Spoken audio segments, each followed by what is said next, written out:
উত্তর দিনাজপুর জেলার করণদিঘি থানার বিভিন্ন স্থানে সাড়ম্বরে পালিত হল উল্টো রথযাত্রা উৎসব।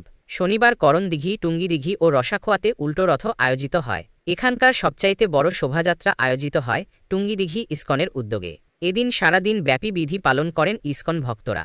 বিকালে স্থানীয় দুর্গা মন্দির থেকে শোভাযাত্রা বের হয়। এই শোভাযাত্রা বিহিনগর হয়ে তিতপুকুর ইস্কন মন্দিরে সমাপন হয়। ইস্কনের স্বামীজি জানিয়েছেন, প্রভু জগন্নাথ দেব, বলরাম ও সুভদ্রামা রথে উপবিষ্ট থাকেন। এই রথের দড়ি টানলে আর পুণ্যজন্ম হবে না।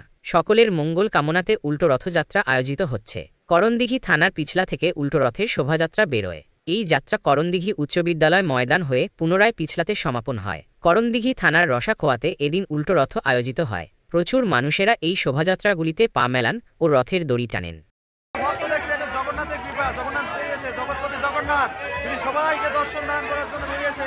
আমাদের বিশেষ কৃপা, আপনারা সবাই আসুন জগন্নাথের রথে দড়ি ধরুন। জয় জগন্নাথ, জয়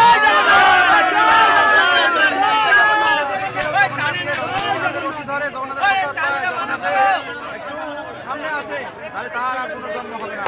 এইটা আমাদের পরম সৌভাগ্য যে বছরে একবার জগন্নাথ শ্রীমন্দির থেকে বেরিয়ে এসে আমাদেরকে দর্শন দান করে।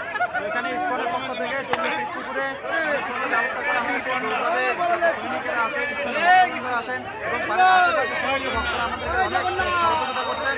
তো আপনারা যারা দেখতে পাচ্ছেন তারা সবাই আসুন ইস্কন মন্দিরে, জগন্নাথের দর্শন করুন, প্রসাদ পান।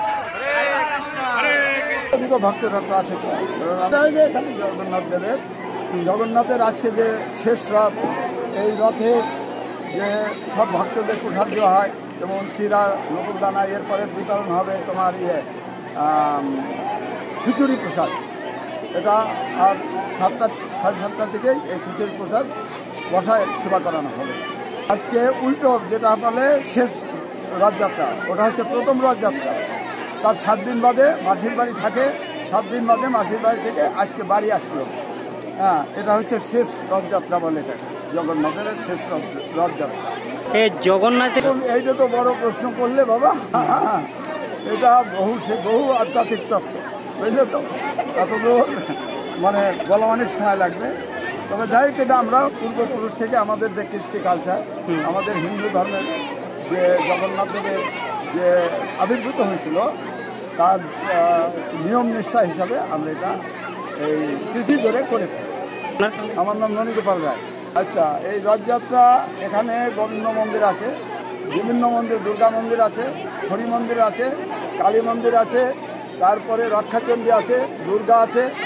এই সমস্ত মন্দিরের প্রাঙ্গণ থেকেই এই রথ প্রথম চলে যায় একদম মানিকডাঙ্গা, খন্তা মানিকডাঙ্গা, তারপরে যোগীপাড়ার থেকে আমরা নেতাজি কলোনি। এই প্রথম দিনের এটা আমাদের ভ্রমণ হয়। তার দ্বিতীয়বার আমরা শিলিগুড়ি মোড় থেকে চলে যাই শ্মশানপাড়া থেকে যাই দেবনাথপাড়া থেকে চলে যাই ঘাটিপাড়া থেকে আমরা পালপাড়া, পালপাড়া। এই পর্যন্ত ওখান থেকে আমরা ফেরত আসে আবার সেই জগন্নাথ দেবকে বাড়িতে রেখে দিই, অর্থাৎ মন্দিরে রেখে দিই। এখানে, হ্যাঁ, যেখান থেকে বের হয় ওখানেই রেখে দিই। কি নাম জায়গাটার নাম হলো রসাখোয়া। এটা হচ্ছে স্কুলপাড়া। কি নাম আপনার বললেন? আমার নাম ননীগোপাল রায়, এখানে এই কমিটির সভাপতি।